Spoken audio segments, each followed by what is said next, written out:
Listo, Mon. Todo tuyo. Muy bien.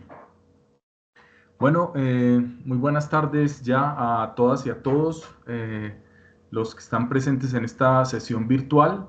Vamos a tener espero que una conversación sobre esto de las pruebas semicuantitativas para identificar residuos químicos en cerámica y en superficies arqueológicas. Esta presentación, esta charla, pues va acompañada además como de una descripción de las características, aplicaciones del estudio de este tipo de residuos. También va con un estudio de caso sobre el procesamiento del maíz en Mesoamérica y pues les voy a hablar de eso fundamentalmente.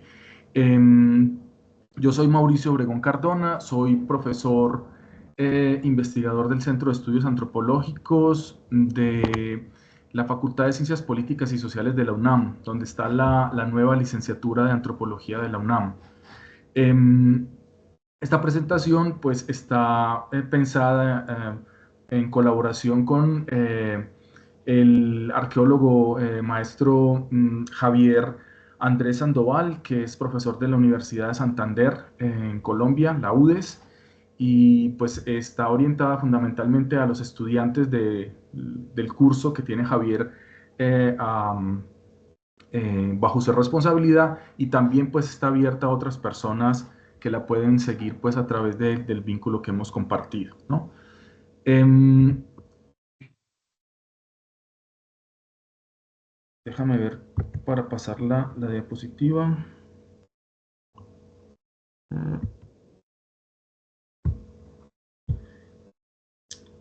No puedo pasar la diapositiva.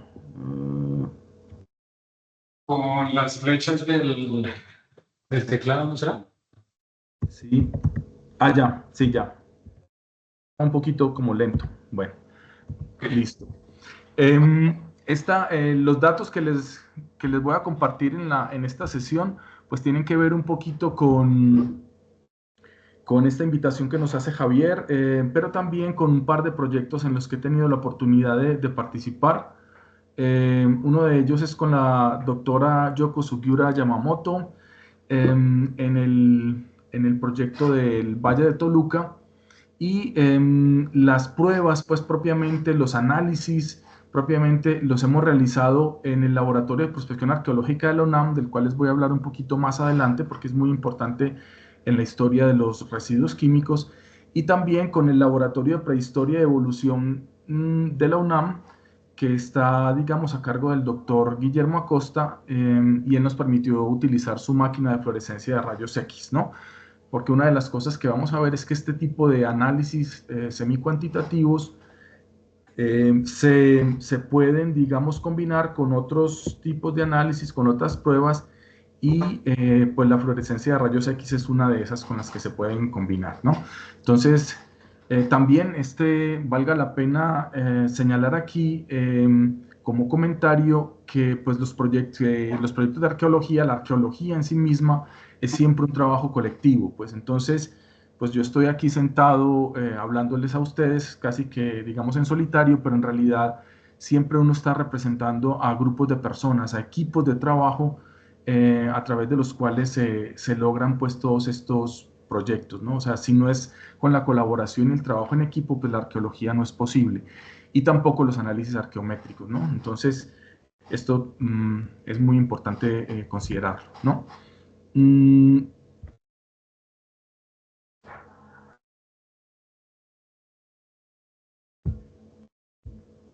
Otra vez, ya. Em, Pruebas semicuantitativas para identificar residuos químicos en cerámica y superficies arqueológicas, ¿no? Em, ¿De qué les voy a hablar en la sesión de hoy? Yo quiero hablarles fundamentalmente de 7 temas, ¿no? El primero de los temas es qué son propiamente las pruebas para el análisis de residuos químicos, ¿no? Estas pruebas semicuantitativas, vamos a abreviarlas un poquito con esa sigla que es PSRQ, ¿no? Las PSRQ, las pruebas semicuantitativas para análisis de residuos químicos o pruebas semicuantitativas de residuos químicos. ¿Qué son? Vamos a hablar de eso. ¿Cuándo es recomendable aplicar este tipo de análisis arqueométricos, ¿no? Este análisis arqueométrico, ¿cuándo sí, cuándo no? Es lo segundo que vamos a hablar. Lo tercero es cómo seleccionar las muestras en el caso de que ustedes estén interesados en hacer este tipo de análisis. Qué tener en cuenta a la hora de seleccionar y qué características deben tener esas muestras. Eso es muy importante. Lo cuarto es cómo se llevan a cabo propiamente los análisis, ¿no? Hay un manual para eso, pero pues voy a hablarles así en general de cómo se hace. Como quinto punto vamos a hablar de qué resultados se obtienen de las pruebas, cómo se analizan los resultados de esas pruebas y cómo se interpretan esos resultados, ¿no? Algunos tips para la interpretación de esos resultados. Y finalmente, los últimos dos puntos es, estas pruebas son unas pruebas generales que se pueden articular con análisis más detallados. Cómo articular los resultados de estas pruebas con esos análisis, también les voy a hablar un poquito de esto, ¿no? Y finalmente voy a hablarles de un ejemplo para que les quede un poquito más claro de un estudio sobre el procesamiento del maíz aquí en Mesoamérica que se ha llevado a cabo utilizando este tipo de pruebas, ¿no? Empecemos con el primer punto. ¿Qué son este tipo de análisis? ¿Qué son las análisis o pruebas semicuantitativas de residuos químicos, ¿no? También se conocen, en la literatura arqueológica, se conocen como spot test, ¿no? Es un término que se usa con mucha frecuencia. A mí no me gusta mucho, ¿no? Lo utilizan sobre todo los colegas que escriben en ambientes anglosajones, en literatura anglosajona, ¿no? Entonces, análisis o pruebas semicuantitativas se traduce como spot test, ¿no? Los arqueólogos de Norteamérica y Europa entienden estas pruebas como spot test. A mí no me gusta mucho el concepto porque spot test hace referencia como una prueba puntual, ¿sí? Pero una prueba puntual puede ser cualquier cosa. Una prueba puntual puede ser una cromatografía de gases, una prueba puntual puede ser una fluorescencia de rayos X. O sea, cuando yo digo spot test, estoy dando una característica que no es esencial a este tipo de pruebas. Me parece que se dice más de la naturaleza de la prueba cuando hablo de análisis o pruebas semicuantitativas, porque eso sí dice bastante sobre la naturaleza de este tipo de pruebas. O sea, la prueba de las que les voy a hablar yo son semicuantitativas. Ahorita explicamos un poquito en qué consiste eso de la semicuantitatividad, ¿no? Pero ¿qué son en estas pruebas de las que les voy a hablar, ¿no? Entonces son unos procedimientos arqueométricos, porque se hacen en laboratorio, con procedimientos, con protocolos de laboratorio, son procedimientos arqueométricos, analíticos, porque lo que hacen es dividir, ¿no? Tienen una lógica analítica que es dividir el objeto para encontrar elementos puntuales, ¿no? Entonces es una prueba analítica, aislar, separar, cortar, dividir. Son pruebas analíticas, arqueométricas, son pruebas destructivas, ¿no? Es muy importante también tenerlo en cuenta porque se hacen con cerámica molida y esa cerámica molida se somete a unos reactivos y esos reactivos pues transforman la muestra. Entonces son pruebas destructivas. Entonces son procedimientos arqueométricos, analíticos, destructivos que se aplican sobre pequeñas muestras de sustratos arqueológicos, fundamentalmente cerámica y superficies arqueológicas, ¿no? El ejemplo que les voy a dar, el principal, es de cerámica, pero también vamos a hablar un poquito de las superficies para que sepan ustedes que también se puede aplicar este tipo de análisis de pruebas semicuantitativas de residuos en superficies arqueológicas. ¿Y qué pasa cuando aplicamos estos análisis sobre la cerámica y las superficies? Pues podemos identificar la presencia y la cantidad relativa de ciertas sustancias orgánicas. Eso es muy importante. O sea, ¿para qué aplicamos esta prueba? Para saber si están presentes o ausentes y para saber la cantidad relativa, no la cantidad absoluta. Ahora hablamos un poquito sobre eso de la relatividad de las cantidades que tiene que ver con el carácter semicuantitativo de las pruebas. ¿Qué sustancias se van a analizar? Carbohidratos, residuos de proteínas y ácidos grasos, que son sustancias orgánicas, ¿sí? Los carbohidratos son uno de los principales componentes de los alimentos que comemos todos los días, son los que nos dan energía, están constituidos fundamentalmente por azúcares y por almidones. Los residuos de proteínas son parte también fundamental las proteínas son parte fundamental de nuestra alimentación, y los ácidos grasos, las grasas, también son parte muy importante de nuestra alimentación. Entonces, 3 sustancias orgánicas muy importantes vinculadas con los alimentos que consumimos todos los días, que son carbohidratos, residuos de proteína y ácidos grasos. Eso identifican estas pruebas semicuantitativas en cerámica y en superficies, y también algunas sustancias inorgánicas, como los carbonatos. El carbonato de calcio, por ejemplo, es un carbonato muy importante, y los fosfatos, que son otra sustancia que está pues presente también, aunque es una sustancia inorgánica, los fosfatos están presentes también en alimentos orgánicos, ¿no? Son parte de la célula. El fósforo es un elemento fundamental de los componentes de la célula, hace parte de estos ácidos y de estas sustancias básicas del con los que funciona toda la dinámica celular, ¿no? Entonces los fosfatos es una sustancia inorgánica, aunque está presente en las células, y por eso podemos rastrearlas con este tipo de pruebas, ¿no? Ahí tienen dos ilustraciones, una donde muestra el carácter destructivo de la prueba. O sea, para poder correr estos análisis hay que moler los fragmentos. Se muelen con un mortero de porcelana como el que aparece ahí en la fotografía. Entonces, si ustedes mandan un fragmento a analizar, pues ese fragmento se va a moler, ¿no? Entonces, ese fragmento no va a ser recuperable después, ¿no? Entonces, para que sepan que es una prueba destructiva. Y otra cosa importante de este procedimiento que tiene esta fotografía, donde yo estoy sentado ahí con unos materiales, es que esa fotografía pues no fue tomada en el laboratorio donde regularmente hacemos estos análisis, ¿no? Esta fotografía fue tomada en Guatemala, ¿sí? Y la puse justamente para llamar la atención sobre una de las características muy importantes que tienen este tipo de pruebas, y es que son pruebas que son muy fáciles de hacer, que requieren reactivos relativamente sencillos y económicos, y requieren poca instrumentación de laboratorio, ¿no? Con elementos muy sencillos se pueden realizar ese tipo de análisis. De hecho, fueron diseñados para que se hicieran en un camión, ¿sí? En un laboratorio móvil que tenía el Instituto de Investigaciones Antropológicas, y se pudiera llevar ese camión a cualquier lado y se pudieran hacer al lado de la excavación, ¿no? Justamente al lado de la excavación. El camión todavía existe, ¿no? Ya es un camión que está muy viejito y ya no sale a funcionar a las calles, pero las pruebas siguen teniendo la misma característica. O sea, son pruebas muy sencillas que se pueden realizar de manera muy fácil y rápida. Nosotros, por ejemplo, en este caso, en el caso de Guatemala, íbamos a analizar una cerámica maya un sitio maya que se llama Chocolá. Es un sitio que tiene ocupación preclásica y clásica. Es un sitio temprano de la vertiente del Pacífico guatemalteca, y íbamos a analizar esa cerámica maya para rastrear posibles restos de cacao, ¿no? Posibles restos de cacao.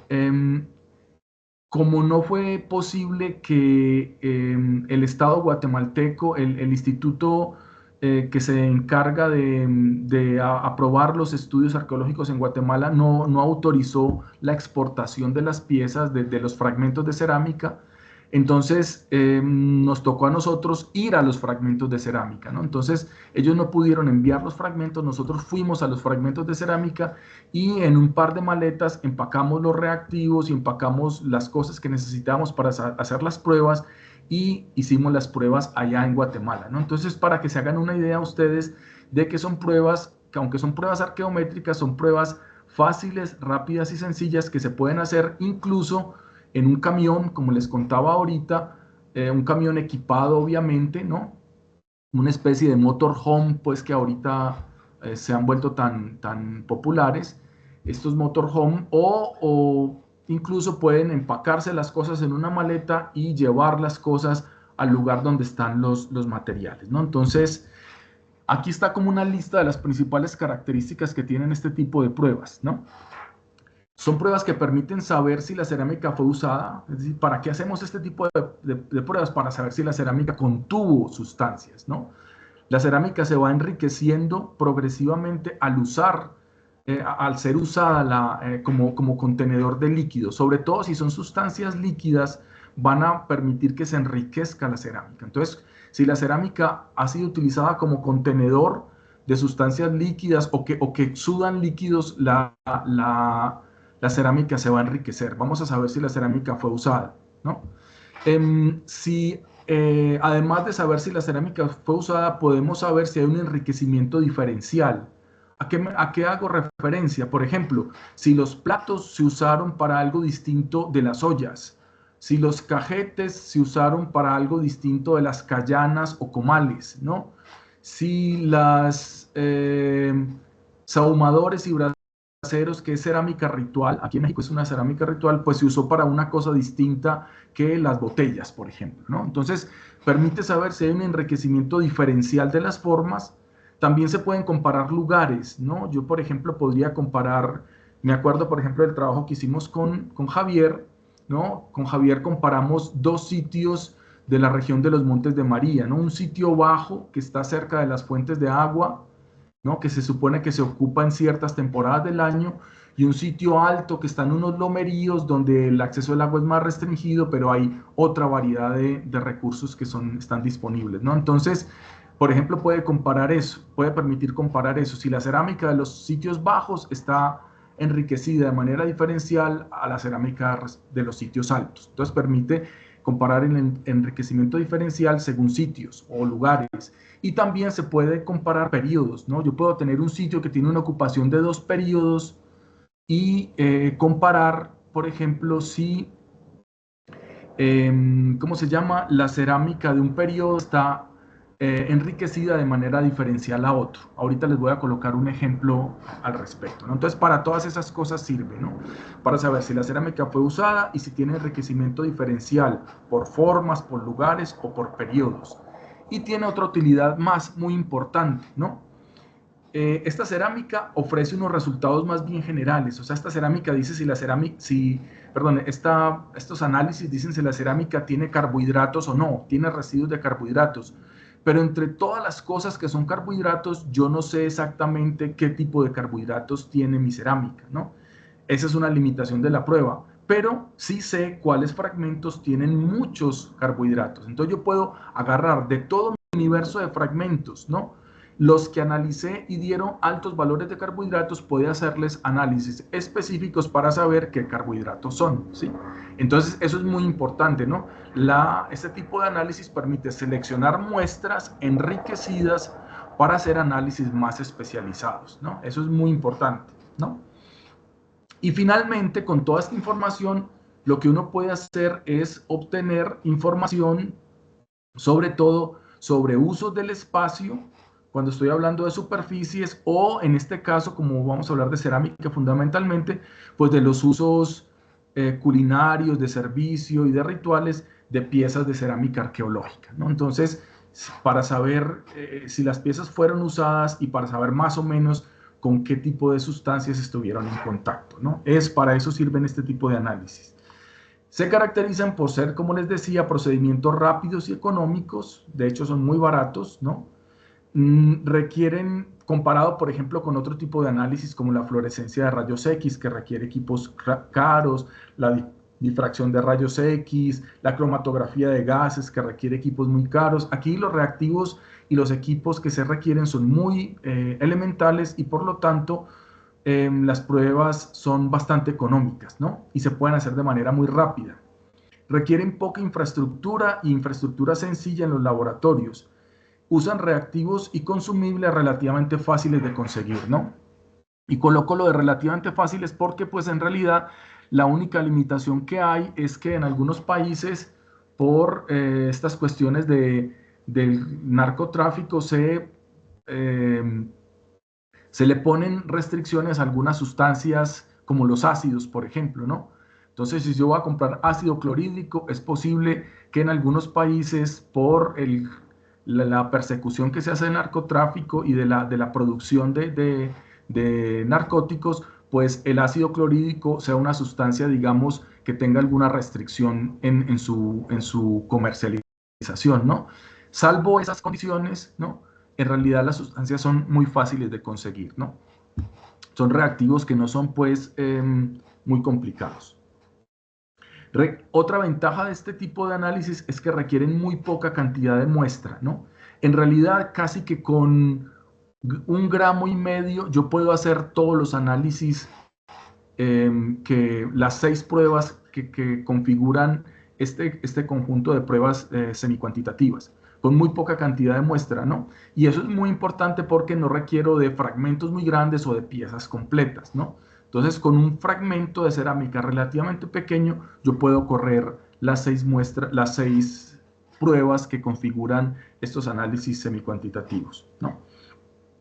¿Qué más? Pueden aplicarse sobre conjuntos numerosos de muestras arqueológicas, eso es muy importante.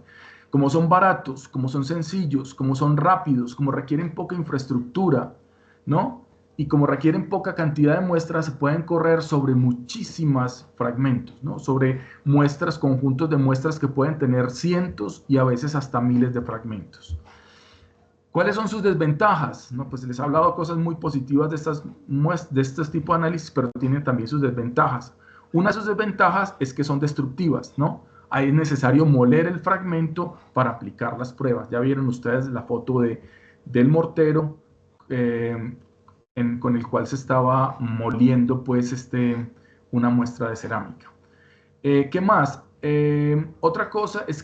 Otra característica de estos análisis es que arrojan resultados numéricos. O sea, lo que yo obtengo al final de aplicar estas pruebas es una tabla con números. Los resultados son numéricos, pero aunque los resultados son numéricos, esos números no me están diciendo las cantidades absolutas de las sustancias. Es decir, yo no puedo tener una idea de cuántos partes por millón o miligramos por gramo tengo de carbohidratos o de grasas, pero sí puedo saber si las grasas están ausentes, están presentes, son abundantes o son muy abundantes, ¿no? Entonces son cantidades relativas de las sustancias, eso es muy importante saberlo.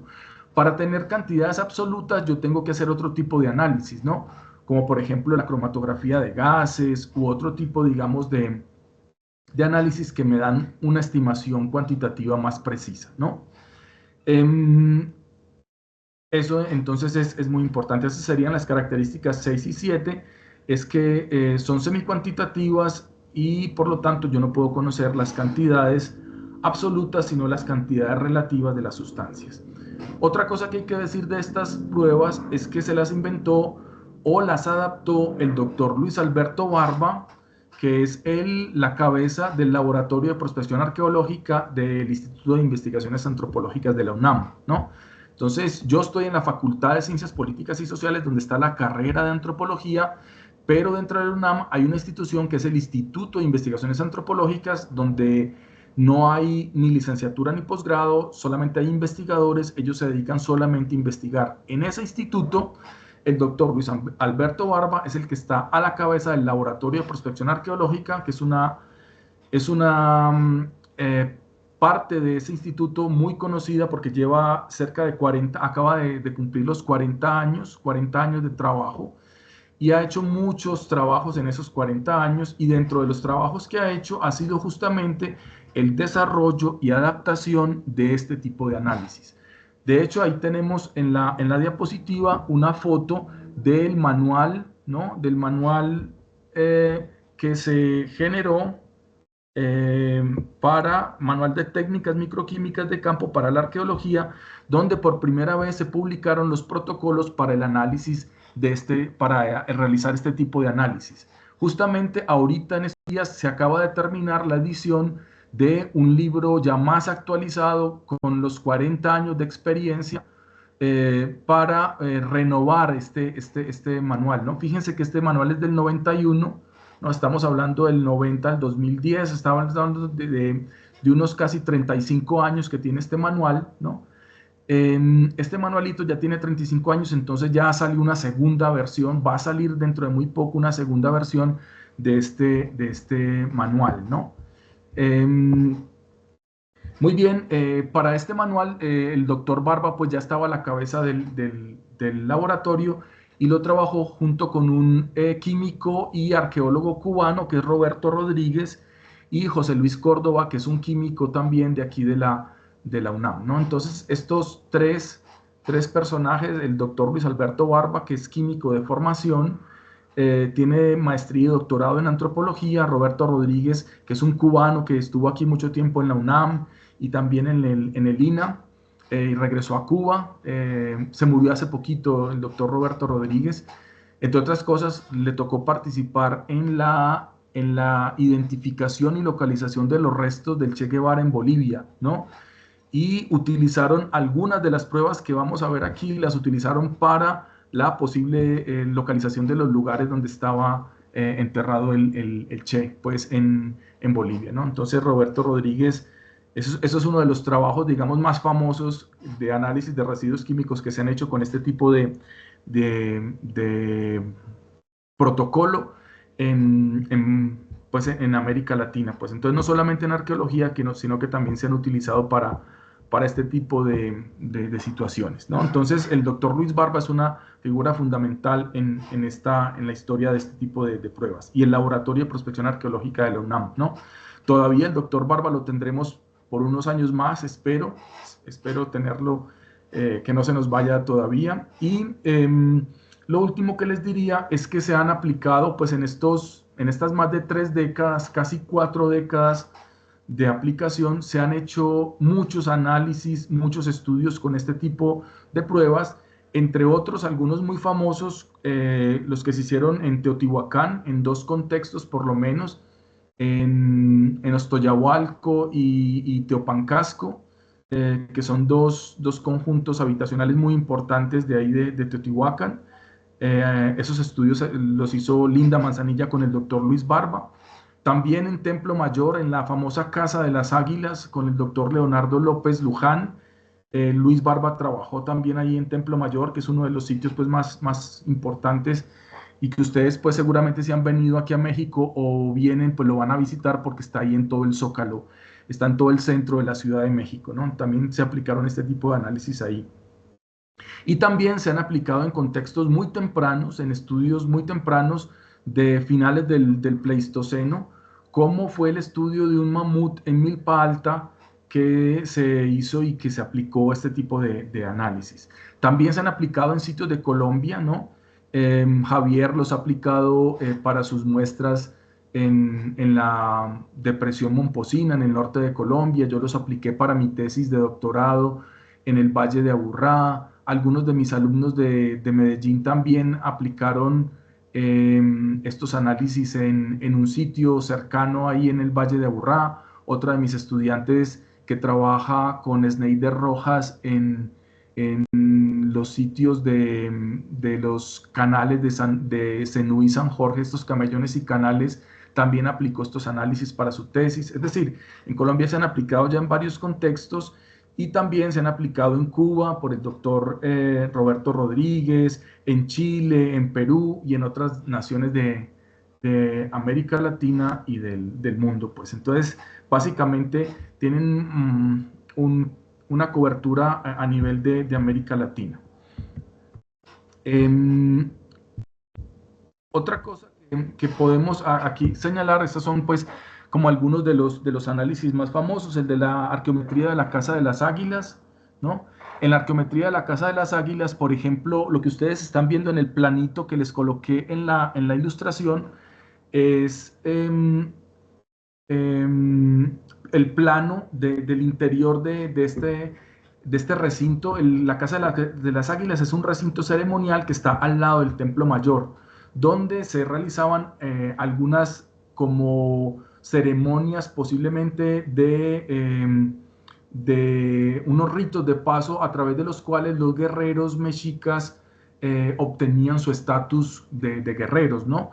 Justamente los guerreros águila, por ejemplo, eran uno de estos. A la entrada, por ejemplo, de ese recinto, hay unos braseros gigantes, estaban empotrados unos braseros gigantes, y por ejemplo, este tipo de análisis permitió identificar restos de proteínas al lado de estos grandes braseros ceremoniales.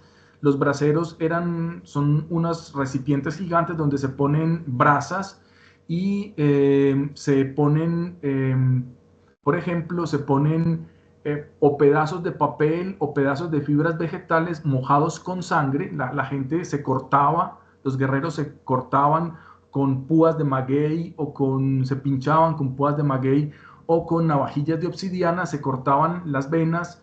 Puede ser en los brazos, puede ser en la lengua, puede ser en el pene, ¿no? En varias partes del cuerpo realizaban estos cortes rituales, empapaban en sangre estas piezas de fibras vegetales y las ponían sobre los braseros para que se quemaran y el humo de la sangre llegara hasta los dioses, ¿no? Entonces, enfrente de los braseros, este análisis de residuos químicos permitió, por ejemplo, encontrar residuos de ácidos grasos, muy abundantes residuos de ácidos grasos y de residuos de proteínas, ¿no? Justo enfrente de los braseros. Y luego, con otro tipo de análisis que les voy a mostrar más adelante, se pudo comprobar que efectivamente los residuos de proteínas pues correspondían a sangre, ¿no? Que lo que estábamos viendo era un piso impregnado por restos de sangre en estas ceremonias que realizaron los guerreros mexicas en este lugar, ¿no? Entonces este es uno de los trabajos pues más famosos y más importantes, el de la Casa de las Águilas. Otro muy famoso y muy importante porque se realizó con la doctora Linda Manzanilla, que es alguien muy conocido pues aquí en México, fue las unidades habitacionales teotihuacanas. Linda Manzanilla se ha dedicado a estudiar muy profundamente las casas en Teotihuacán, la vida doméstica teotihuacana. Yo por eso vine aquí a México. Yo vine a México con la idea de estudiar la metodología para estudiar casas, para investigar casas, y vine con la doctora Linda Manzanilla, ¿no? Entonces, Linda Manzanilla se ha dedicado a estudiar casas en Teotihuacán, y en este estudio de casas se han aplicado sistemáticamente el estudio de residuos químicos para saber el uso de los espacios. Las casas teotihuacanas tienen pisos de estuco, tienen pisos estucados, y esos pisos estucados guardan residuos químicos de las actividades que se realizaron sobre los pisos, ¿no? Entonces, con el doctor Barbas estudiaron los residuos químicos sobre los pisos de las casas teotihuacanas y se pudo, digamos, saber qué lugares eran para cocinar, qué lugares eran para almacenar cosas, qué lugares donde se hacían los rituales, ¿no? A partir de los residuos químicos impregnados en el piso. Y también el tercer ejemplo es el que tienen acá, es de un estudio de los restos de un mamut en Milpa Alta. Es un mamut pleistocénico de finales del Pleistoceno que se encontró, lo mató seguramente se quedó varado, se quebró una pata bajando la... Es una región montañosa, es una zona montañosa en el sur de la Cuenca de México, y un flujo de lodos debido a una explosión volcánica, a una erupción volcánica de uno de estos volcanes del sur de la Cuenca de México, lo hizo que se cubriera con un flujo de lodos, ¿no? Como algo parecido a lo que sucedió en Armero, ¿no? Entonces este animal quedó atrapado ahí y luego la gente aprovechó los restos del animal y le cortaron partes y extrayeron carne pues del animal, ¿no? En el contexto de este mamut, que como les digo es pleistocénico, estamos hablando de más de 10.000 años de antigüedad, ¿no? Se encontraron restos de residuos químicos impregnados en el piso, ¿no? Donde se descompuso el animal, ¿no? Entonces, para que vean ustedes también como el rango cronológico de estos análisis, estamos hablando de la Casa de las Águilas, que fue un contexto que los españoles vieron en funcionamiento. O sea, cuando llegan los españoles en el siglo XVI y en 1521 entran a la Ciudad de México, ¿no? Ven a México Tenochtitlan en plena vida, ¿no? La Casa de las Águilas era ocupada y tenía rituales, pues, ¿no? Entonces, desde un contexto del contacto con los españoles a un contexto teotihuacano que es del clásico, ¿no? Estamos hablando de primeros siglos de la era cristiana, hasta contextos que tienen varios miles de años, ¿no? Casi más de 10.000 años. Entonces, para que vean que son sustancias, una de las características que tienen los residuos químicos es que se impregnan en los poros de las superficies o de la cerámica, y una vez que llegan a los poros de la superficie y de las superficies arqueológicas o de la cerámica, permanecen estables ahí por muchísimo tiempo, ¿no? Permanecen estables sin deteriorarse porque esas cavidades porosas impiden que las bacterias y otros agentes destructivos entren y destruyan las sustancias. Entonces, eso es una ventaja que tienen los análisis de residuos químicos. Las sustancias químicas se impregnan en los poros de la superficie, se impregnan en el suelo de las casas que tienen piso en tierra, se impregnan en el piso de nuestras casas también, ¿no? O de las casas que tienen, como las casas teotihuacanas, pisos en estuco, o pisos en tierra, o pisos en barro, o en cualquier superficie por la que estemos caminando. Se impregnan, se meten en los poros de esas sustancias porosas, y una vez que están ahí en esos poros, pueden pasar miles de años sin que se alteren, ¿no? Les comento, por ejemplo, de una tesis de uno de mis estudiantes, de Paco, Francisco López Gómez. Hizo una tesis en la ENA, en un sitio que se llama el Japón, que está en Xochimilco, y era una isla artificial, ¿no?, que fue ocupada desde el periodo precerámico. Estamos hablando que ese sitio podía tener unos 7, 8 mil años de antigüedad, ¿no? Y era un sitio que estaba en una isla artificial, en medio del lago de Xochimilco. El lago de Xochimilco ha tenido muchas variaciones en su nivel de agua, se ha crecido y ha bajado, ¿no? Y pensábamos que por ser un contexto lacustre y por estar sometidos a fluctuaciones del nivel freático, pues las sustancias químicas no iban a estar ahí, ¿no? Pues estábamos equivocados. Analizamos la excavación de este sitio precerámico, donde había los restos de una posible casita, ¿no?, de una posible construcción, y fue maravilloso porque encontramos intactos los restos orgánicos y los restos inorgánicos. Es decir, una vez se impregnan en los poros del suelo, una vez se impregnan en los poros de los sedimentos, en los poros de la cerámica, las sustancias no se mueven de ahí y se mantienen sin deteriorarse. Eso es una gran ventaja, una cosa muy importante de este tipo de análisis, ¿no? Si ustedes quieren saber el uso del espacio, es muy bonito esto porque se va acumulando, ¿no? No tienen ni movilidad ni horizontal ni vertical, porque cuando las sustancias ingresan en los poros de la cerámica y de los pisos, pues entran en unos espacios que están muy influidos por la configuración atómica y por los electrones, protones y neutrones de los átomos que están ahí. Esa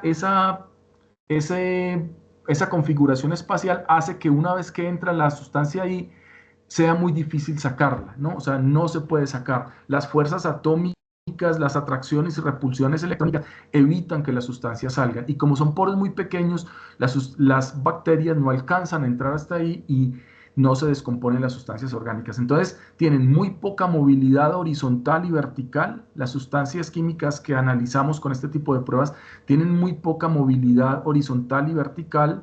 Por eso podemos hablar que son residuos primarios, ¿no? ¿Se acuerdan la clasificación de Schiffer cuando habla de desechos primarios y secundarios, ¿no? Los primarios son los desechos que el arqueólogo encuentra in situ, o sea, en el lugar que se produjeron. Las sustancias químicas que analizamos con este tipo de pruebas son residuos arqueológicos primarios, son basuras primarias, son desechos primarios porque no tienen movilidad ni horizontal ni vertical una vez que se impregnan en los poros de la cerámica o del suelo, ¿sí? Y se conservan durante miles de años, desde cientos o decenas de años, ¿no?, hasta decenas de miles de años. Este es un artículo que les quiero recomendar. Les coloqué el vínculo ahí abajito para que lo descarguen. Es un artículo de 2014. Es un buen resumen sobre el análisis de residuos químicos aplicado específicamente a lo que tiene que ver con alimentos, ¿no? Entonces, los residuos químicos, indicadores arqueológicos para entender la producción, preparación y consumo y almacenamiento de alimentos en Mesoamérica, ¿no? Mucho de lo que tiene que ver ahí tiene que ver con cerámica, que es lo que vamos a hablar hoy en día, ¿no? Y es un artículo de 2014. ¿Cómo seleccionar las muestras? ¿Cómo seleccionar las muestras para los análisis de residuos químicos? Deben seleccionarse las muestras teniendo en cuenta los siguientes aspectos, ¿no? Es muy importante que cuando seleccionemos muestras busquemos incluir contrastes, ¿sí? ¿A qué me refiero con contrastes? A cosas que podamos comparar entre sí. Por ejemplo, escoger dos formas distintas de recipientes cerámicos, ¿sí? Para yo contrastar, por ejemplo, ollas contra platos, por ejemplo, o cuencos contra comales, por ejemplo, o callanas. Formas que sean contrastantes, ¿no? O escoger sitios que sean contrastantes. Por ejemplo, como en el caso del estudio que realizó Javier, un sitio bajo, cerca a fuentes de agua, ocupado supuestamente en alguna época del año, y un sitio alto, libre de las inundaciones, que se puede ocupar en la época, digamos, de lluvias intensas, ¿no? Entonces, dos sitios contrastantes por su posición geomorfológica y por los ecosistemas que representan, ¿no? O escoger dos periodos distintos. Voy a estudiar un sitio que tuvo ocupación en dos periodos y que puedo contrastar. Por ejemplo, en el caso de Guatemala que les hablaba ahorita, ¿no? Del análisis que hicimos de residuos químicos en este sitio Chocolá de Guatemala, nosotros analizamos cerámica que venía del centro cívico ceremonial, o sea, de las casas más importantes que están en el centro cívico ceremonial, y también de casas periféricas, ¿sí? De casas que no tenían, digamos, tanta importancia a nivel socioeconómico como las casas que estaban en el mero centro de la ciudad de Chocolá, ¿no? Y esto fue importante porque lo que estábamos buscando, en ese caso nosotros buscamos residuos de carbohidratos y residuos de ácidos grasos, solamente realizamos esas dos pruebas en la cerámica porque queríamos sacar cerámica que tuviera la posibilidad de tener contenidos de cacao. Como sabemos que el cacao es rico en grasas, ¿no? Un chocolate se siente grasosito y de carbohidratos, rico en carbohidratos, entonces aplicamos la prueba de residuos de ácidos grasos y de carbohidratos y con esa seleccionamos los fragmentos más enriquecidos, ¿no? Los fragmentos más enriquecidos, y a eso se les aplicó cromatografía de gases, ¿sí?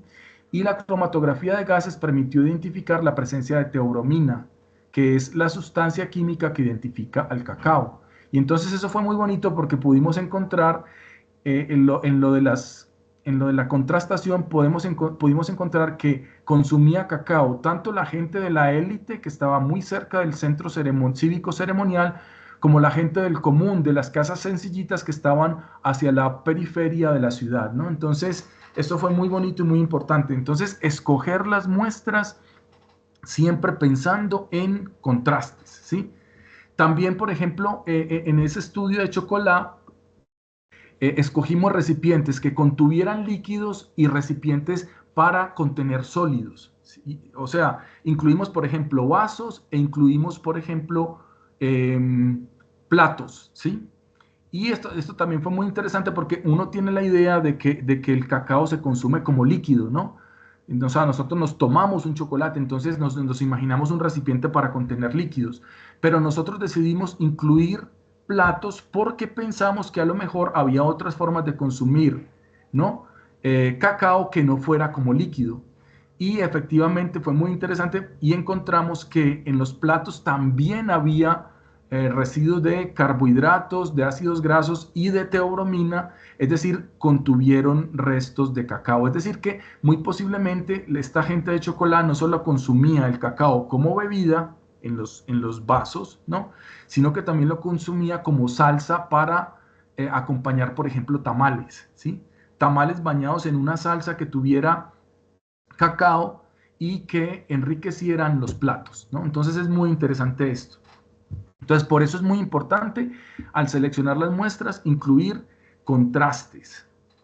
Otra cosa importante al seleccionar las muestras es que hay que considerar los tipos de pastas, ¿sí? Porque los tipos de pastas, el material con el que está hecha la cerámica influye en la retención de las sustancias e influye también en algunas pruebas que se realizan, como por ejemplo el pH y los carbonatos.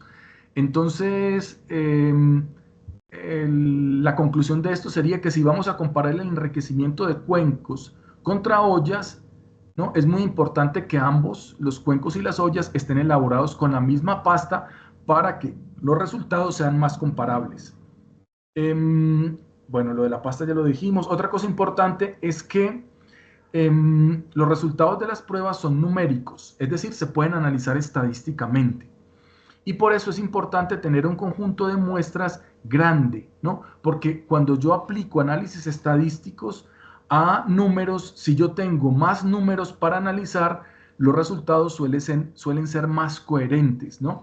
Cuando yo tengo muestras grandes, la distribución de las muestras tienden a tener la forma de la campanita. No sé si ustedes ya vieron estadística, pero cuando la vean se van a dar cuenta de eso, ¿no? Si no la han visto todavía, se van a dar cuenta que si yo tengo, mientras más grande tenga un conjunto de muestras, pues más se va a parecer a una distribución normal mi muestra y más confiables son los resultados. Por ejemplo, si yo quiero, vamos a decirlo para que se hagan una idea ustedes, si yo quiero saber el promedio de peso de los estudiantes de un salón, ¿sí? Y el salón es de 50 personas. Si yo agarro a 2 personas y les mido el peso, pues voy a tener una idea, ¿cierto? Yo pues diré, miren, los pesos pueden estar entre este y este otro peso, que son las 2 personas que yo mostré. Pero si yo de los 50 tomo 20, ¿sí? Voy a tener un conjunto más grande y la distribución de los pesos de las personas va a empezar a parecerse a una campana de Gauss. O sea, va a tener unos pesos mínimos, unos pesos máximos y en la mitad van a empezar a distribuirse la mayoría de los pesos.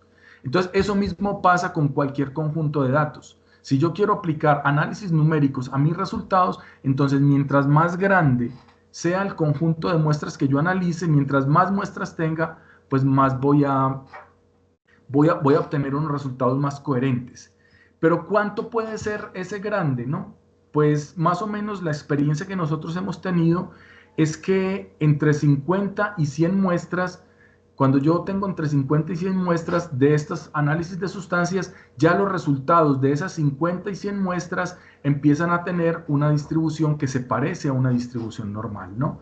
Entonces, eso es muy importante, ¿no? El número de muestras. Y como son baratas, ¿no? Este tipo de análisis, pues se pueden hacer bastantes, ¿no? Esto era lo que les decía, ¿no? Muestras contrastantes. Aquí tenemos, por ejemplo, estos son los ejemplos de las ollas de Santa Cruz Atizapán, ¿no? Estas que tenemos aquí en la parte superior son ollitas de Santa Cruz Atizapán. Esto que tenemos aquí son cazuelas, la de arriba y la de abajo son cazuelas de Santa Cruz Atizapán. Esta es una cazuela y esta es otra cazuela. Estas de aquí de la parte superior son cazuelas. Tenemos unos cajetes, que son estos de aquí, de la parte de acá. Tenemos más ollas. Tenemos la cerámica ritual, ¿se acuerdan de las que les hablaba a ustedes? Que son sahumadores y braseros. Entonces, esto fue un estudio que hicimos de un sitio muy importante en el Valle de Toluca y aplicamos este criterio que les acabo de decir, ¿no?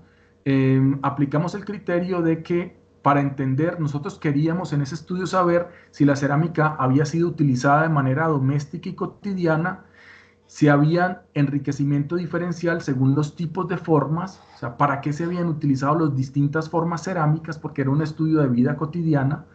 Queríamos ver el uso de la cerámica en la vida cotidiana y entonces por eso escogimos representantes o formas de los distintos tipos de cerámica.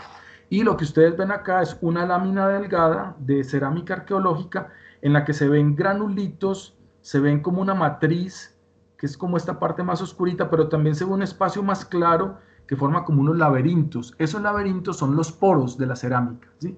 Y esos poros son los que se rellenan con las sustancias que cotidianamente se ponen ahí, ¿no? Si ustedes han usado cerámica para cocinar, la gente que usa cerámica para cocinar, cuando un recipiente está nuevo, dice que ese recipiente es necesario curarlo, ¿sí?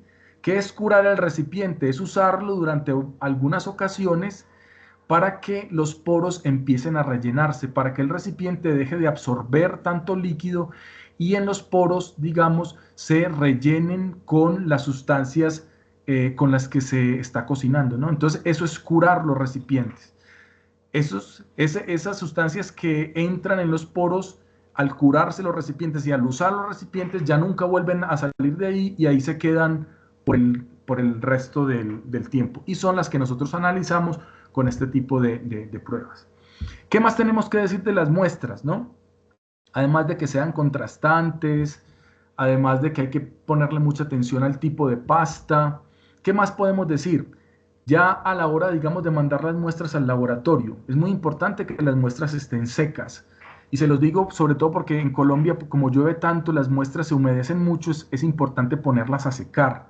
Pero hay que secarlas a temperatura ambiente, no se pueden secar en hornos, porque si se secan en hornos a temperatura alta, el horno, digamos, ese calentamiento podría deteriorar alguna sustancia, ¿no? Entonces mejor secarlas a temperatura ambiente para no interferir en, en la conservación de las sustancias. ¿Qué más podemos decir? Se puede haber sido lavadas o guardadas en bolsas plásticas. Eso es una cosa que preguntan mucho, ¿no? Eh, si yo lavé la cerámica, ¿le puedo hacer análisis de residuos químicos? Sí, se le puede hacer. Si guardé mi cerámica en una bolsa plástica, ¿le puedo hacer análisis de residuos? Sí, se le puede hacer porque, como les contaba, las sustancias que estamos analizando están en la red de poros interna y no están en la superficie. Es más, si yo quisiera, podría descortezar o con un mototool o una herramienta quitarle la parte externa a los fragmentos para analizarlos y obtendría resultados positivos si las sustancias químicas, si el recipiente que estoy analizando fue utilizado, porque las sustancias no están adheridas a la superficie, sino que están dentro de la red de poros interna, ¿sí? ¿Qué más es importante? Como son pruebas destructivas, es muy importante documentar bien los fragmentos, ¿no? Hay que fotografiarlos, dibujarlos, describirlos, porque al llevarse al laboratorio y al molerse, pues se van a destruir, ¿no? Eso es importante. ¿Cuál es el tamaño mínimo de un fragmento que se pueda analizar? En realidad, eso es un número que es un poquito arbitrario, pero les voy a explicar por qué, de dónde salió el número, ¿no? Yo recomiendo que un fragmento que se vaya a analizar tenga como mínimo unos 6 gramos. ¿Por qué 6 gramos? Porque cuando el fragmento llega al laboratorio, uno lo primero que hace es partirlo en dos, ¿no? Entonces, uno parte en dos el fragmento y una de esas partes la va a moler para hacer las pruebas y la otra la va uno a conservar intacta para hacer otro tipo de análisis, ¿no? Entonces, si el fragmento es muy pequeño, no da para partirlo, ¿no? Entonces, y no da para conservar ese otro testigo que puede servir para cosas muy importantes. Supongamos que por ejemplo, voy a hacer, como en el caso de esta cerámica guatemalteca, ¿no? Donde estábamos haciendo análisis para ver la presencia de cacao. Supongamos que yo analicé 150 fragmentos, ¿no? Y que de esos fragmentos encontré 10 que tenían muchos carbohidratos y esos mismos tenían muchos carbohidratos y ácidos grasos. Entonces yo a eso les voy a hacer cromatografía y separé la mitad de ellos, ¿no?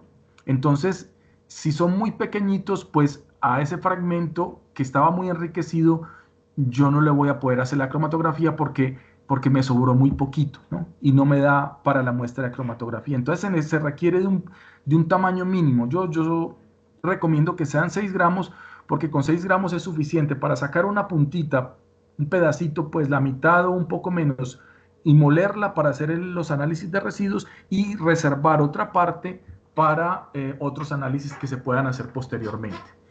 Otra cosa muy importante que hay que saber es que cuando las muestras se muelen, esas sustancias que estaban ahí guardadas y que se conservaron por miles de años, se exponen a toda la intemperie y a toda la acción bacteriana del presente, ¿sí? Entonces, eso que estaba ahí y que se conservó por 10.000 años, en 2 años a lo mejor puede desaparecer, ¿no? Entonces, hay que saber que la parte que uno muele entra en una dinámica de deterioro que es muy acelerada y que hay que, digamos, hacer, una vez que uno muele el fragmento, hay que hacer las pruebas rápido, ¿no? En poco tiempo, ¿no? No dejar pasar 2 años, 3 años, ¿no? Porque se altera el contenido de las sustancias, ¿no? Y por eso mismo, por lo que les acabo de explicar, es mejor enviar las muestras sin moler al laboratorio, ¿sí? No hay que enviar las muestras molidas porque cuando yo muelo la muestra empieza el proceso de deterioro, ¿sí? Entonces, si en el laboratorio se tardan en hacer los análisis, pues se va a perder información. Además, mmm, enviar sustancias en polvo ya ahora en cualquier lugar del mundo es un problema, ¿no? Entonces, pasa más fácil un fragmento, se puede exportar más fácil un fragmento cerámico si está entero que si está molido, porque si está molido la gente va a pensar, esto es una droga, esto es una sustancia no sé qué, y te hacen te metes en problemas. Es mucho mejor exportar los fragmentitos sin moler, ¿no? Aquí están las pruebas, ¿no? Las pruebas que se realizan en el laboratorio, pues, ¿no? Que son fosfatos, ¿no? Están las inorgánicas y las orgánicas, ¿no? Aquí en las inorgánicas me quedó faltando una, me quedó faltando la de carbonatos, ¿no? Pero en las inorgánicas están los fosfatos y el pH, ¿no? Que son las dos pruebas inorgánicas que hacemos. Los residuos de proteínas, los carbohidratos y los ácidos grasos corresponden a las sustancias orgánicas. Entonces, este es más o menos como una cadena, pues llegan las bolsas, las muestras al laboratorio, se parten a la mitad, se reserva una partecita para otros análisis y la parte que se va a destinar a los análisis de residuos químicos se muele, como lo está haciendo aquí esta arqueóloga que se llama Eos López, que fue una de las arqueólogas a las que le dirigí tesis. Ella hizo su tesis de análisis de residuos químicos en casas mayas, ¿no? Después el polvito se guarda en bolsas y se etiquetan esas bolsas con un código de laboratorio, un código consecutivo, ¿no? Ustedes mandan sus bolsas con su código de su proyecto, que es un código largo y complejo. Nosotros ese código lo reducimos y lo volvemos un código de laboratorio que se puede hacer rápido y consecutivo en el cual no haya muestras faltantes ni números faltantes para que sea más fácil la captura de los resultados, ¿no? Y se ponen en estas bolsitas plásticas y se hacen los análisis de fosfatos. El análisis de fosfatos es un análisis que se hace de la muestra en seco sobre un papel filtro. Se le ponen 3 reactivos y uno de esos reactivos es un ácido que lo que hace es extraer los fosfatos. Los fosfatos tienen una afinidad por el ácido muy fuerte, por eso los suelos ácidos, por ejemplo en Colombia, los suelos ácidos retienen el fósforo porque jalan el fósforo, químicamente jalan el fósforo y evitan que las plantas lo tomen, ¿no? Nosotros utilizamos aquí un ácido para extraer el fósforo de la muestra y luego con una sustancia química se colorea ese fósforo y dependiendo del color que se obtiene, pues se sabe si hay muchos. Es una escala que va entre 1 y 5, la escala de fosfatos, y se puede saber pues si no hay fosfatos, si hay pocos, si están presentes los fosfatos o si hay muchísimos fosfatos, ¿no? Los residuos de proteína es una prueba que se hace también con agua destilada y se le pone una sustancia, en este caso no es un ácido, sino que es una sustancia alcalina, que es el óxido de calcio. Ese óxido de calcio hace que se fragmenten algunos iones que hacen parte de las moléculas de proteína, ¿no? Las moléculas de proteína, ustedes saben que las proteínas son moléculas que tienen carbono, hidrógeno, oxígeno y nitrógeno, ¿sí? O sea, la abreviatura de las proteínas es CHON, ¿no? C-O-C-H-O-N, ¿no? CHON, carbono, hidrógeno, oxígeno y nitrógeno, ¿no? Y justamente el nitrógeno se libera con esa sustancia alcalina, se libera y como es un gas, si yo pongo a la muestra, la caliento, se evapora ese nitrógeno y produce unos vapores de tipo alcalino. Entonces, mientras más nitrógeno en vapor saco yo de la muestra, más residuos de proteína tiene la muestra, ¿no? Entonces, por eso se coloca en un mechero, por eso ustedes ven un mechero ahí, se coloca un tubito de ensayo y se coloca un papel filtro sobre el tubo de ensayo en el que se pone a hervir la muestra y los vapores alcalinos van a hacer que ese papel filtro, pH, que se pone sobre el tubo de ensayo, pues adquiere una coloración particular, ¿no? Cuando la coloración es oscura, significa que hay vapores de nitrógeno y que mi muestra tenía residuos de proteína, ¿no? Otra cosa importante es los ácidos grasos, ¿no? En los ácidos grasos lo que yo hago es con un solvente orgánico, se pone la muestra de suelo en un solvente orgánico que es que es, por ejemplo, acetona, ¿no? La acetona hace que la grasa se disuelva en ese sorbente orgánico, ¿no? Es como cuando uno le va a sacar la grasa a un pantalón en el que le cayó grasa, ¿no? Entonces uno le puede echar acetona o le puede echar thinner o le puede echar algún solvente orgánico y extraer la grasa del pantalón, ¿no?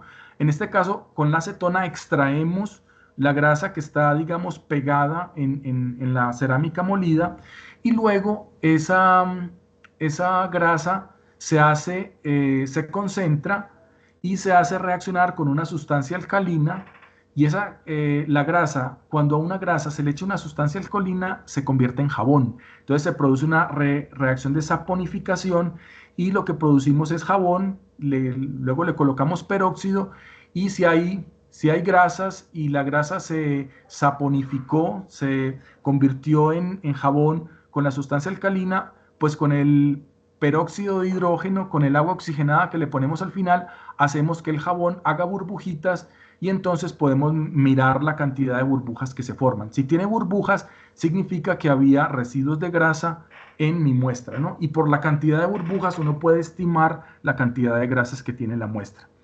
Esta otra prueba, la de carbohidratos, es una prueba que se hace con ácido clorhídrico, perdón, con ácido sulfúrico. El ácido sulfúrico extrae también los carbohidratos y luego al ácido sulfúrico se le coloca un colorante que permite teñir la solución y entre más oscuro sea el color, pues más cantidad de carbohidratos hay. Aquí ustedes están viendo, por ejemplo, una muestra de control, que es la muestra blanca, que no tiene absolutamente nada, y están viendo una muestra con un valor muy bajo de carbohidratos, que es este rosita que tenemos acá, y un valor un poco más alto, que es este como naranja que tenemos al lado, ¿no? Entonces, es una escala colorimétrica que te permite saber la cantidad de carbohidratos, ¿no? Y la prueba de pH es simplemente la disolución de la muestra se pone la muestra en agua, la muestra de cerámica se pone en agua destilada y se lleva a un pHímetro, a un potenciómetro para medir el pH de la muestra. Ese es entonces como aquí en este caso coloqué 5, me faltó una prueba que fue la de carbohidratos, que ahorita la de carbonatos, que es una prueba pues muy sencilla, también es simplemente colocar la muestra de cerámica molida en una solución de ácido clorhídrico y si hay carbonatos, pues ustedes saben que el carbonato, que es una sustancia alcalina, al reaccionar con un ácido produce burbujitas, ¿sí? Como cuando a una cáscara de huevo molido le ponemos limón, ¿sí? Entonces se producen burbujitas, ¿sí? O como cuando a una tiza, ¿no?, que está hecha de carbonato, las tizas o los gis, les ponemos una gota de limón, también efervesce, ¿no? Es exactamente lo mismo, o sea, a las muestras de cerámica les ponemos ácido clorhídrico puro, bueno, puro no, en una concentración pues determinada, y si producen efervescencia, pues tiene carbonatos, ¿no? Y estos son los resultados, o sea, cómo analizar los resultados de las muestras. Esto es, por ejemplo, una parte de la tabla de resultados de las muestras de Javier, de las muestras que analizamos con Javier para su cerámica de la costa, de las tierras bajas del Caribe colombiano, pues de los Montes de María, ¿sí? De la región sabanera y de los Montes de María en el norte de Colombia. Entonces, estos son los resultados, ¿no? Entonces, está el código de la muestra y unos valores. En ácidos grasos, ustedes ven que casi todas obtuvieron 0. En carbohidratos hay 1 y 2, ¿no? O sea, tenían pocos carbohidratos. En residuos de proteína, bueno, los ácidos grasos van en una escala de 0 a 3. Los carbohidratos van en una escala de 0 a 5. Los residuos de proteína van en una escala de 7 a 9, ¿no? Por encima, digamos, de 8, se puede ver que tienen proteína. Entonces, esta que tiene 8.5 tiene un poco de proteínas, ¿no? Por aquí hay una que tiene valores de 9, ¿no? Residuos de proteínas. Entonces, algunas tienen residuos de proteínas.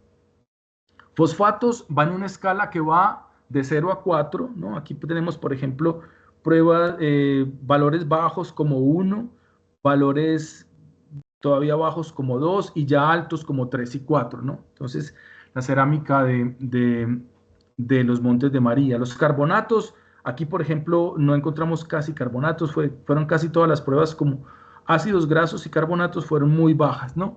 Y la lectura de pH, ¿no? Que tenemos unos valores estimados ya aquí de 7.47, ¿no? Estos valores, la lectura del pH, en principio lo que mide es la acidez de la pasta, ¿no? Pero esa acidez de la pasta puede alterarse, ahorita les voy a mostrar un ejemplo en el que la acidez de la pasta se alteró por el contenido de una sustancia en particular, ¿no? Muy bien. Entonces, ¿cómo analizar e interpretar los resultados? Si son números, entonces normalmente lo que se hace es mirar los promedios. Aquí, por ejemplo, en este gráfico que está en el artículo que les compartí, ¿no? Se compara, por ejemplo, las ollas con los platos, con los comales, con las copas, con los cajetes y con los trípodes de la cerámica Azteca 2, que se encontró en un lugar en Xochimilco, por ejemplo, ¿no? Esta es cerámica azteca. Entonces ustedes pueden ver que, por ejemplo, las copas tienen muchos más fosfatos, que son estos oscuros, que los platos, por ejemplo, ¿no? Y esto puede tener cierta razón porque pues las copas contienen líquidos y se pueden enriquecer más con los líquidos que los platos que tienden a contener sustancias que no necesariamente son líquidos, ¿no?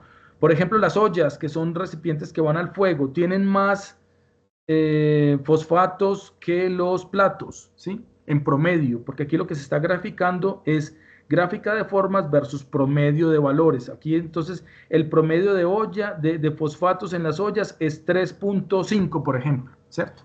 3.5. Entonces, esta es una manera de analizar los resultados. Y aquí tienen las formas para que ustedes vean, pues, cuando se habla de olla, en qué se está diciendo, cuando se habla de trípodes, qué se está diciendo, cuando se habla de copas, a qué se refiere, y cuando se habla de platos, pues a qué se están refiriendo, ¿no? Entonces, este es un análisis cuantitativo de los promedios.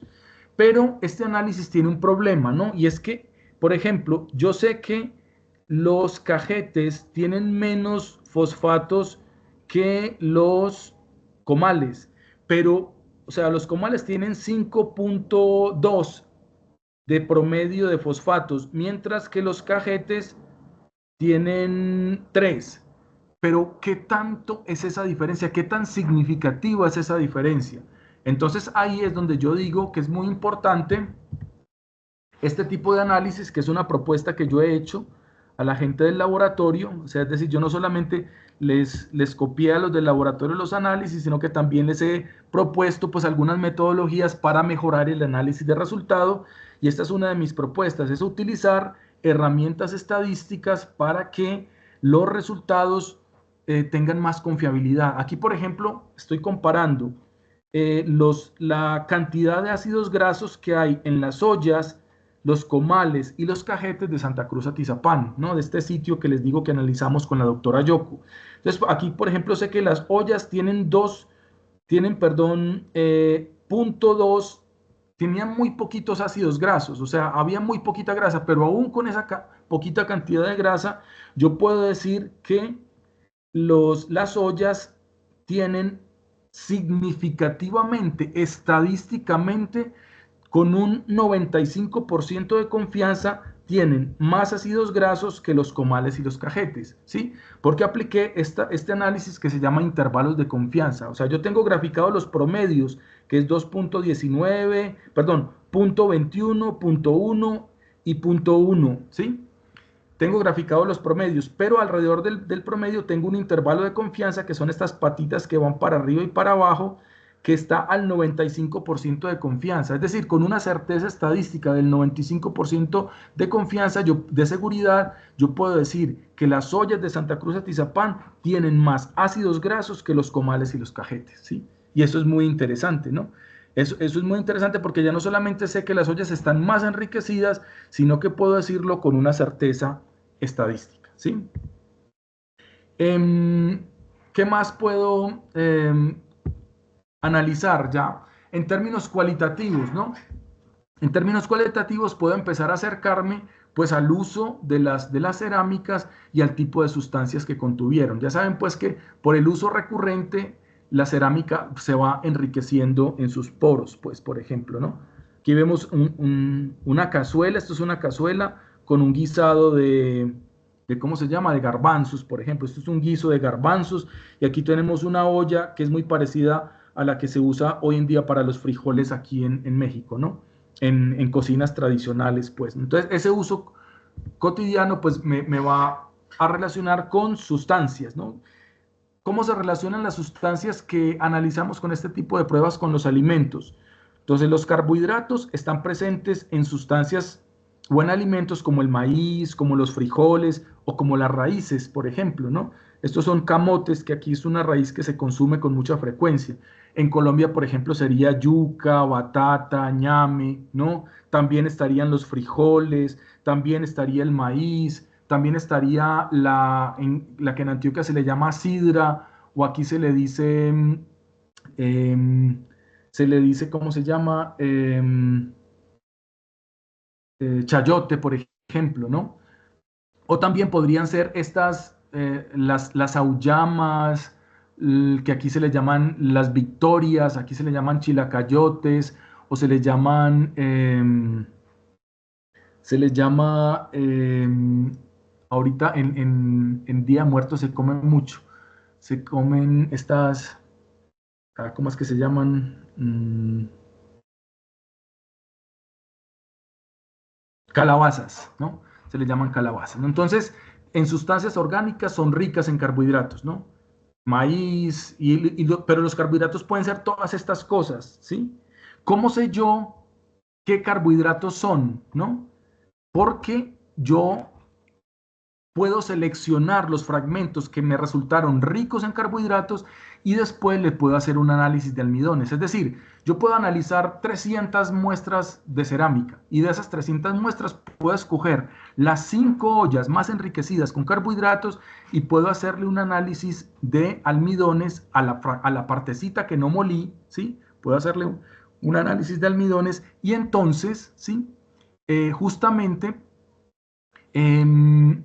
a esas piezas con los almidones, yo puedo saber si es un almidón de maíz, puedo saber si es un almidón de frijol o puedo saber si es un almidón de camote, de batata, de yuca o de algunas de estas cucurbitáceas, pues como las calabazas, las victorias, los chilacayotes o alguna de estas plantas pues ricas en carbohidratos.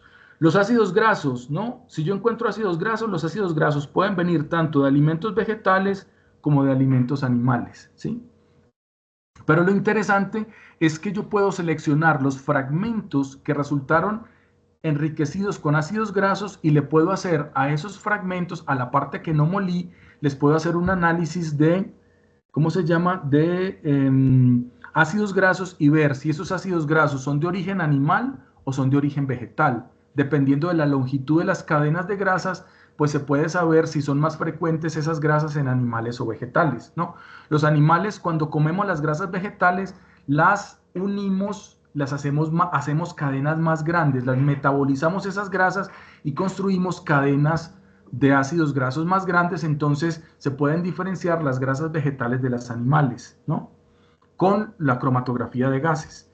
Y finalmente yo puedo hacer un análisis de proteínas, perdón, los residuos de proteínas me pueden decir si las sustancias pues son de origen fundamentalmente animal, aunque hay algunas proteínas en alimentos vegetales, las plantas tienen muchos problemas para fijar el nitrógeno, ¿no? Eso es una de las cosas que más les cuesta a las plantas, es fijar el nitrógeno.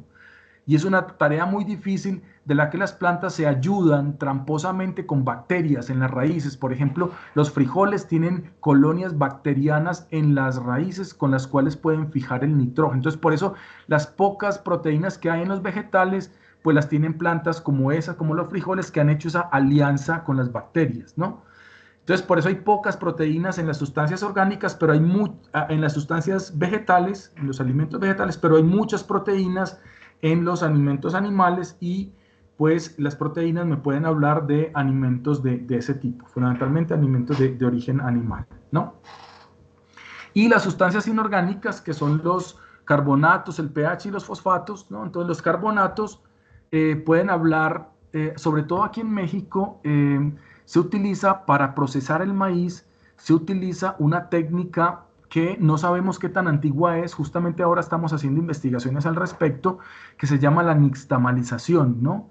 La nixtamalización es el cocer, como ustedes ven en la foto aquí, tenemos maíz que fue cocido con cal, y en ese maíz que fue cocido con cal, ya después la cal ayuda a que se despegue como esa película que protege el grano de maíz y que es muy dura, ¿sí? Y hace que los carbohidratos del maíz, los almidones del maíz, se gelatinicen un poco, entonces sea más absorbible el maíz, ¿no? Entonces, el cocinar el maíz con cal durante varias horas antes de molerlo facilita pues la absorción nutrimental del maíz y es un procedimiento que ha sido usado aquí en Mesoamérica y que deja huellas de cal en los recipientes que se utilizan para eso, ¿no? Eso se llama nixtamalización. Entonces, los carbonatos sirven para ver la presencia de cal vinculada a la nixtamalización. El pH está afectado por todo lo que se cocina, ¿no? Por ejemplo, la nixtamalización al hacerse con carbonato de calcio, que es una sustancia alcalina, modifica el pH de las ollas, lo hace más alcalino. ¿Sí? Si la cerámica tiene un pH natural por los componentes con los que fue elaborada, por la materia prima con la que fue elaborada, ese pH natural de la cerámica va a alcalinizarse, va a subirse por el uso que se le dio al cocer cosas con cal, ¿sí? Entonces, eso es muy importante. La nixtamalización modifica el pH de los... También, por ejemplo, las sustancias que se fermentan, ¿no? Las sustancias que se fermentan, cuando se fermenta una sustancia, se produce alcohol y se produce vinagre, ¿sí? Se producen las dos cosas. El vinagre baja, como es una sustancia ácida, baja el pH de los recipientes que contienen sustancias ¿cómo se llama? Que se, que son transformadas por bacterias, que son, digamos, productos bacterianos, como por ejemplo el vinagre o como son, por ejemplo, los alcoholes o los fermentados tradicionales que se fermentan, ¿sí? Por ejemplo, el fermentado de maíz se conoce como tesguino o tejuino. Ustedes ven que ambas ollitas se ven como espumosas. Esa espuma que ustedes ven ahí es el producto de las bacterias. Las bacterias están consumiendo azúcares y están produciendo, con esos azúcares están produciendo alcohol y vinagre, ¿sí? Están produciendo alcohol y ácido acético y producen también gases. Entonces se producen esas burbujitas. Ese alcohol y ese vinagre que se produce, sobre todo el vinagre, cambia el pH de las sustancias. Entonces, en recipientes que contuvieron fermentados, la fermentación hace más ácida el pH de los recipientes, ¿no? Entonces, de esa manera, bueno, y también cuando las bacterias descomponen sustancias orgánicas, ¿sí? Liberan los componentes de las células vegetales y esos componentes de las células vegetales tienen fósforo. Entonces, donde estuvieron bacterias fermentando cosas, los fosfatos son más abundantes, ¿no? Entonces, los fosfatos pueden ser indicaciones de fermentaciones que se produjeron dentro de las vasijas, ¿no? Entonces, por ejemplo, en Colombia, si ustedes están buscando las vasijas en las que se fermentaba la chicha, ¿no? Los fosfatos son un buen indicador para buscar ese tipo de recipientes, ¿no? Bueno, miren, yo había pensado en dejar como media hora para preguntas, o sea, eh, pero voy un poquito atrás, me falta el punto 6 y 7, ¿no? Que son el punto, que es el ejemplo de Santa Cruz Atizapán. ¿Les parece si, Javier, también te pregunto a ti, si aceleramos un poquito y digamos, próximos 20 minutos, o sea, por ahí hasta las y 40, termino la exposición y dejamos 20 minutos de preguntas? ¿Te parece que hagamos como ese plan? Vale, sí, sí, no he leído. Igual he visto que la gente se ha estado como conectando y saliendo, entonces como que no hay problema. Ok, muy bien. Entonces, vamos, en estos 20 minutitos voy a presentarles un ejemplo concreto de análisis de residuos químicos y vamos a dar unos últimos 20 minutos de preguntas. Bueno, el ejemplo que les voy a colocar, ¿no? Tiene que ver con estos estudios especializados, cómo se articulan estudios especializados con las pruebas semi-cuantitativas, y eso en un caso particular, ¿no? Que es una gente muy bonita que vivía en el Valle de Toluca, en unas islas artificiales que construyeron por allá, por el Clásico, ¿no? Cuando decimos el Clásico en Mesoamérica, estamos hablando como de los primeros siglos de la era cristiana, ¿no? Como entre el siglo I y el siglo VI o el siglo VIII, ¿no? Como esos 5, 6 u 8 primeros siglos de la era cristiana, ¿no? Esta gente era contemporánea de Teotihuacán, ¿no? Esta gente de aquí se llama el sitio Santa Cruz Atizapán, es un sitio que está construido dentro de una laguna y estaba constituido por montículos en los que habían casitas como las que ustedes ven ahí, casas de bareque, construidas de bareque, con techos de fibras vegetales, ¿no? Con pisos en tierra, ¿no? Pisos en tierra, paredes de bareque, techos vegetales, montículos dentro de un lago, ¿sí? Y esta gente es contemporánea de Teotihuacán, o sea, cuando este era el principal asentamiento del Valle de Toluca. El Valle de Toluca es un valle que está junto aquí al de la Ciudad de México, es un valle que está un poquito más alto que el Valle Central aquí de México. Entonces, desde la Ciudad de México está un poquito más alto, y ese valle estaba poblado y era contemporáneo de Teotihuacán en el momento en el que Teotihuacán era la gran ciudad del Clásico mesoamericano, ¿sí? Y esta gente vivía en estos islotes dentro de esta laguna, ¿no? Era un asentamiento lacustre. Se hicieron excavaciones en estos islotes y salió muchísima cerámica, que fue justamente esta cerámica que les mostré antes, esta que ustedes ven acá en esta diapositiva. Esta era la cerámica que utilizaba la gente que vivía en estas islitas, ¿no? Estas ollas, estas cazuelas que son recipientes abiertos, ¿no? Poco profundos, estos cajetes, ¿no? Que nosotros les diríamos cuencos en Colombia, ¿sí? Que eran como recipientes de servicio. Las ollas y las cazuelas son recipientes para cocinar, ¿no? Esta es una olla, esta de aquí de arriba, esta otra de aquí es otra olla, que son para cocinar. Las cazuelas también son para cocinar. Los cajetes son recipientes de servicio, o sea, para servir comida.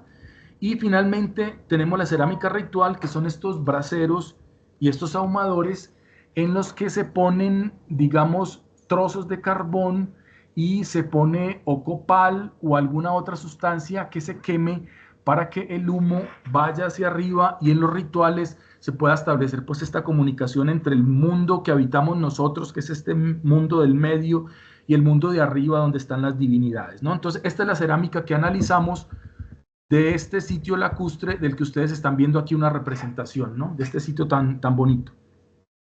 ¿Cómo escogimos la cerámica? ¿No? La escogimos la cerámica de acuerdo a las formas de los recipientes y a la cronología. Es decir, buscamos cerámicas o formas que estuvieran relacionadas con el cocer o cocinar alimentos, o sea, formas que fueran al fuego, ¿sí? En las que se cocinara, formas en las que se sirviera la comida, y formas que estuvieran vinculadas al ritual. Entonces escogimos de cada una de esas conjuntos un número grande de recipientes, ¿no? Por ejemplo, escogimos, ustedes lo pueden ver aquí, por ejemplo, escogimos comales, escogimos 480 comales en esta tabla, ¿no? Ollas, escogimos 470 ollas, escogimos cazuelas, 334 cazuelas, escogimos braseros, 140 braseros, sahumadores, que es de la cerámica ritual, 140 sahumadores, y cajetes y vasos, que es la cerámica de servicio, 243, ¿no? Entonces, lo que les decía, para escoger formas contrastantes que podamos comparar, ¿sí? Y un buen número de muestras que me permita ya que los resultados numéricos se empiecen a comportar de manera normal, para yo tener más certeza. Lo que ustedes ven aquí en esta tabla son los resultados, ¿no? Pero analizar los resultados numéricos en estas tablas es muy difícil, ¿no? Ustedes ven, por ejemplo, aquí que los comales, cuando uno lo compara con otras, por ejemplo, los comales respecto a los ahumadores, pues tiene más fosfatos, pero es difícil intuir como tendencias aquí, ¿no? Por ejemplo, uno ve que los carbonatos son muy poquitos, miren, la cantidad promedio de carbonatos ni siquiera llegan a la unidad, ¿no? Pero los que más tienen son los comales, por ejemplo, ¿no? Los residuos de proteína, uno ve que cazuelas, braseros y sahumadores tienen bastantes, y esto es interesante, ¿no? Y que, o sea, la cerámica ritual tiene muchos residuos de proteína, ¿no? Pero ¿qué tan diferentes son en realidad los braseros y los ahumadores de, por ejemplo, las ollas y los comales, ¿no? O sea, esto analizado aquí en las tablas con el mero promedio es difícil de ver, ¿no? Por eso yo les he propuesto este método de análisis numérico que utiliza, aquí es para que recuerden las formas, ¿no? Este método que es el que yo utilizo y el que le propuse a Javier, que es justamente analizar los promedios, pero utilizando intervalos de confianza, ¿no? Que era lo que yo les mostraba ahorita, de cómo, por ejemplo, las ollas, ¿no? Tienen mucho más ácidos grasos que los comales y los cajetes, aunque son poquitos, ¿no? Porque es 0,21, o sea, en promedio hay pocas grasas. Esto también es muy interesante, ¿no? Y un comentario ahí de salud. En todos los conjuntos prehispánicos que hemos analizado, de todas las partes, de Colombia, de México, los ácidos grasos son muy escasos. O sea, la grasa es muy poco presente en la alimentación, pero en los conjuntos republicanos y coloniales que se han analizado, las grasas se disparan de manera impresionante. Hubo una chica que analizó la cerámica de un convento de monjas en Puebla y los ácidos grasos eran abundantísimos, ¿no? Y esto es muy interesante porque lo que nos está hablando es que como los españoles introducen la técnica de cocinar con grasa, es decir, el freído, o sea, freír no existía antes de que llegaran los españoles. La técnica de freír, culinaria de freír, se introduce con la cocina española y eso multiplica exponencialmente la cantidad de grasas que consumimos, ¿no? Eso es muy interesante. Entonces, imagínense cuerpos que durante milenios estuvieron expuestos a una cierta cantidad de grasas muy baja, que a partir de la conquista y en la colonia se ven expuestos a una cantidad increíblemente grande de grasas solamente porque se introdujo la técnica del freído en la producción de alimentos, ¿no? Eso es una cosa interesantísima, pues, ¿no? Que hemos podido encontrar con este tipo de análisis. Por ejemplo, ¿qué pasó con los carbohidratos? Este gráfico es muy interesante, ¿no? Esto es una gráfica al 95% de confianza y ustedes pueden ver que las ollas, las cazuelas y los comales, que es la cerámica que va al fuego, la cerámica de cocinar, la cerámica donde se está transformando calóricamente la comida, es la más enriquecida en carbohidratos. Y esto es muy interesante. Lo que nos están diciendo es que o fuera el maíz, o fueran los tubérculos, o fueran las auyamas, o fueran cualquier Las gafas. Que manden un video para que él las vea. ¿A las 10? ¿A las qué? ¿A las 10?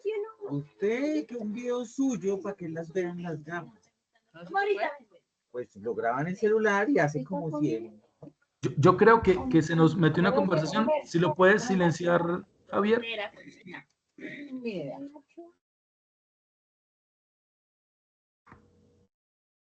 ¿Listo?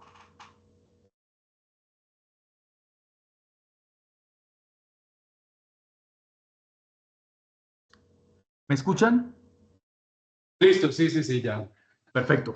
Entonces, miren qué interesante este gráfico, ¿no? Con estos intervalos de confianza. O sea, miren en el gráfico del lado, cuando juntamos ollas, cazuelas y comales, que es la cerámica que va al fuego, podemos decir con una certeza estadística del 99% de confianza, ¿no? Que la cerámica de preparación tiene muchos más carbohidratos que la cerámica de servicio y que la cerámica ritual, ¿no? Y esto es muy interesante, ¿no? Eso es muy interesante porque ¿qué nos está diciendo eso? Claro, o sea, cuando se cuece la comida, los carbohidratos están, digamos, los almidones están hidratándose en parte de estos caldos, ¿no? Y se están impregnando en las paredes de los recipientes, ¿no? Esa cerámica que se calienta dilata los poros, entonces se enriquece con esos carbohidratos, ¿no? Entonces ahí, si yo quiero buscar almidones, ¿dónde voy a buscar los almidones? Voy a buscar los almidones en toda esta cerámica que tiene valores muy altos de carbohidratos, ¿no?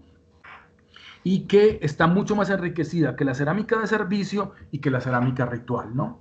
Entonces, esto es muy interesante para que vean lo del análisis numérico ya utilizando los intervalos de confianza, ¿no? ¿Qué más podemos decir? Que también es muy interesante que hayan carbohidratos en la cerámica ritual, ¿no?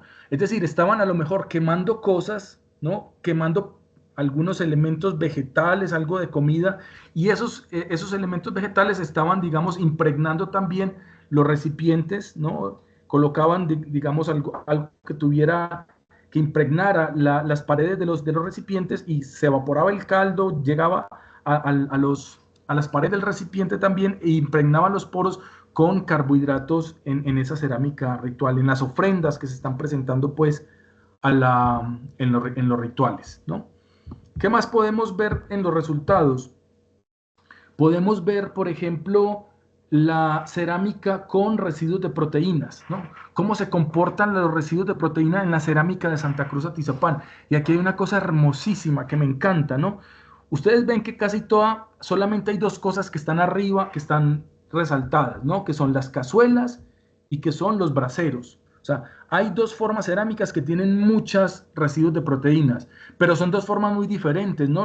Las cazuelas son estas ollas abiertas que hoy en día se siguen utilizando para hacer los guisados, ¿no? Uno va a comprar aquí en la calle tacos de guisado y están en cazuelas, ¿no? O sea, la gente cocina los guisados en cazuelas y los guisados casi siempre tienen algún componente alimenticio animal, ¿no? Entonces uno pensaría que como en el presente, ¿no? En el pasado las cazuelas servían para hacer guisos y que a lo mejor estas proteínas tienen que ver con alimentos de origen animal, ¿no? Pero ¿qué tiene que ver la proteína en un brasero? Eso está un poco más raro, ¿no?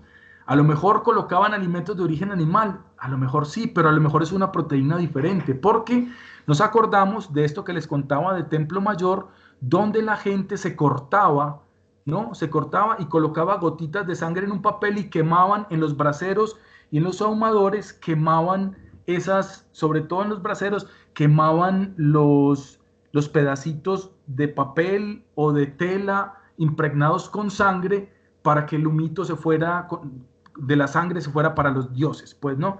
Entonces, a lo mejor esta proteína de aquí es distinta a la proteína de acá, y es ahí donde vienen las pruebas especializadas que yo les comentaba, ¿no? Entonces, nosotros decidimos aplicar una prueba especializada, que en realidad es una prueba muy sencilla, ¿no? Es una prueba que se hace con tirillas reactivas para identificar la presencia de sangre, ¿no? Si hoy en día, por ejemplo, uno quiere saber si en la orina de uno hay sangre, uno va a la farmacia y compra una cajita de estas tiras reactivas, orina uno un poquito y le pone una de estas tiritas, parecido como una prueba de embarazo, ¿sí? Y si hay sangre, la prueba es capaz de detectar los restos de hemoglobina en la orina, ¿no? Entonces nosotros aplicamos este tipo de pruebas, pero para las muestras arqueológicas. Ya había un antecedente porque en el Templo Mayor, cuando encontraron los valores de proteína muy altos al lado de los braseros, de estos braseros que estaban a la entrada, ¿no? Donde los caballeros águilas hacían sacrificio antes de entrar al templo, ¿no? Dijimos, pues si en el Templo Mayor funcionó, a lo mejor a nosotros también nos funciona, ¿no? Entonces compramos las tirillas reactivas y seleccionamos cazuelas, sahumadores y braseros que tuvieron residuos de proteína muy altos. Ustedes observan aquí en la tabla que casi todos tuvieron valor de 10 o de 9.5, que es un valor muy alto de residuos de proteínas, ¿no? Y entonces les aplicamos las tirillas reactivas, ¿sí? Para mirar los restos de hemoglobina y salió una cosa muy bonita, ¿no? En ninguna de las cazuelas salieron restos, las tiras reactivas de hemoglobina salieron positivas, todos fueron negativos para sangre, pero en un sahumador y sobre todo en 3 braseros salieron resultados positivos, ¿no? Y esto es muy interesante porque lo que nos está diciendo es que la proteína que hay en los braseros y sahumadores es cualitativamente distinta de la proteína que está en las cazuelas, y eso tiene mucho sentido, ¿no? Porque en la cerámica ritual, que son los ahumadores y braseros, la proteína proviene muy probablemente de sangre, que se hace como parte de este ritual de sangrado, pues que está representado en los códices. Hay muchos testimonios de esto, y esta sería una prueba, digamos, arqueométrica de la presencia de sangre, pero esta cerámica, ojo, esta cerámica es del clásico y del epiclásico, o sea, como 500 años antes o más, ¿no? 500 años antes o más no, mucho más, ¿no? Casi 1000 años antes del Templo Mayor y de lo que aparece en los códices. Es decir, la gente llevaba sangrándose más de 1000 años en los rituales cotidianos, pues, ¿no? Y yo creo que lo vamos a dejar aquí. Tengo un par de cositas más para mostrarles, pero yo creo que ya con esto que les dije es suficiente para que tengamos por lo menos 20 minutitos de preguntas, ¿no? Tengamos 20 minutitos de preguntas y les pueda yo responder lo que ustedes quieran. Hola Mauricio, pues vale, muchas gracias, muy claro. Pues de preguntas, no sé si hayan preguntas del público que queda, pero yo sí te tenía dos. Una es, por ejemplo, en esta zona del país que se tiene como la idea de que las hormigas culonas eran como una fuente de proteína, incluso desde los prehispánicos habría chance de detectarla con estas pruebas. Y la otra pregunta es las que mostrabas de sangre, esas cómo se hacen, digamos, cuál sería como el protocolo para llevar a cabo los de sangre. Muy bien. Todos los insectos son muy ricos en proteínas. Incluso creo yo que en estas, ves que se hacen como estas valoraciones, es que no me acuerdo cuál es el término técnico que se utiliza para definir las cantidades de cada nutriente que tiene un alimento. Eso tiene un nombre particular. Los ingenieros de alimentos le tienen un nombre a eso, ¿no? En ese tipo de pruebas, en ese tipo de análisis, creo que los insectos salen más altos en proteínas que la carne y otros alimentos de origen animal. Entonces, si tú tuvieras fragmentos de cerámica con altos valores de proteína, serían susceptibles de que fueran hormigas. Ahora, ¿cómo llegar a la hormiga a partir de estos resultados, ¿no? Yo creo que habría que hacer, yo me imagino que habría que hacer algún tipo de raspado, ¿no? Porque a lo mejor es posible que hayan quedado como pequeños restos de los exoesqueletos, ¿no? Eso sería así como buscando los fitolitos, y esos exoesqueletos son la configuración proteínica de esos exoesqueletos es muy resistente, o sea, yo sé, por ejemplo, que los que hacen este paleoambiente en lagunas, ¿sí? Paleoambiente en lagunas, una de las líneas de análisis que tienen son restos de exoesqueletos de insectos junto con los fitolitos, junto con el polen, junto con otras cosas, encuentran restos de exoesqueletos de insectos, ¿no? Bueno, ayuda pues que el agua es anaeróbica y todas estas cosas, ¿no? Pero yo no descartaría que se pudieran conservar algún tipo de restos de exoesqueletos de hormigas, sobre todo como en recipientes para, no sé, patatemar y esas cosas. Entonces yo lo que haría, así muy experimentalmente, sería escoger los que tienen, en Santander, los que tienen valores muy altos de residuos de proteínas. Y a esos les haría un raspadito en la parte interna y me juntaría con uno de los que haga fitolitos o polen, y les pediría que diseñar un protocolo para intentar recuperar esos restos de exoesqueletos.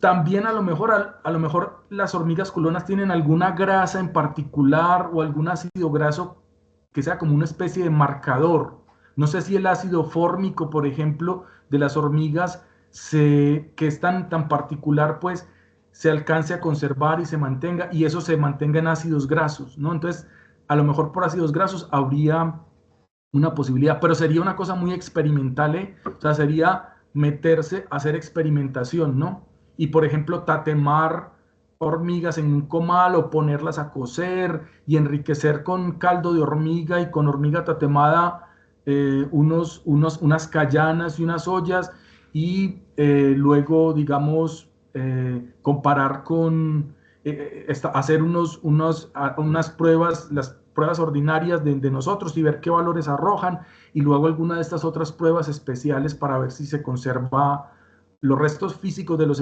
exoesqueletos o las grasas logran impregnar algo, pues, ¿no? Sería una cosa experimental. Esa fue la primera pregunta, la segunda se me fue. De las pruebas de sangre que tú usaste, ¿esas qué protocolo tienen? Es increíblemente sencillo, ¿no? Es increíble. En el artículo, nosotros publicamos un artículo, en la presentación está un vínculo a todas mis publicaciones para que puedan descargar los artículos. Y en uno de los últimos artículos se llama Restos de sangre y de cenizas en cazuelas y comales de Santa Cruz Atizapán, ¿sí? En ese artículo presentamos el protocolo para este tipo de pruebas de sangre y en realidad es muy sencillo, es comprar las pruebas porque son pruebas, las tirillas son prefabricadas, ¿no? Y suelen tener sensibilidades muy, muy altas. Hay laboratorios buenos, comprarlo de un laboratorio de marca, pues, de un laboratorio de marca y simplemente un poco de muestra, no me acuerdo exactamente qué cantidad de polvo, se pone en agua tibia. Calentamos el agua en microondas a una temperatura que no desnaturalice la proteína. Por ejemplo, como unos 35 grados más o menos. Creo que era esa la temperatura, ¿no? Entonces, que sea el agua tibia porque el agua tibia ayuda a disolver los restos de proteínas. Es como cuando haces gelatina, ¿ves? Cuando haces gelatina que calientas el agua y cuando metes la gelatina en el agua se disuelve inmediatamente todos los residuos de proteína, que eso es lo que tienes ahí, puro colágeno, pues, ¿no? Entonces, lo mismo haces aquí, o sea, en agua tibia, no muy caliente, tibia, también la temperatura está en el protocolo, disuelves, pones la muestra molida y dejas agitando durante cierto tiempo y luego simplemente introduces la tirilla, ¿sí?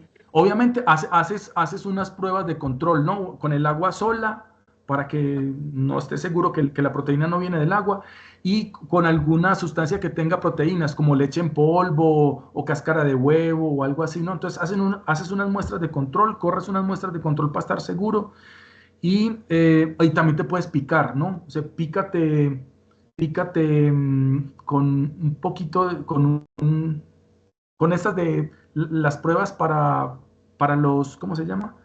Para los diabéticos, te picas y te pones una gotita de sangre al agua, ¿no? Y tienes como ese set de control, ¿no? Para, para estar como seguro de que sangre lo que estás viendo y corres las pruebas y salen bastante bien. Y eso es indiferente si es sangre de humanos o sangre de animales. No, ya ahí a ese nivel ya no se puede. Ya para llegar a ese nivel tendrías que hacer un análisis de ADN, ¿sí?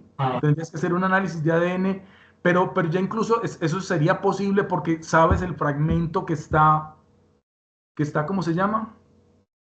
Que está enriquecido, y ese fragmento que está enriquecido podrías hacerle igual un raspado, pues, y ahora los que trabajan suelos han desarrollado un tipo de protocolo para hacer ADN de suelos.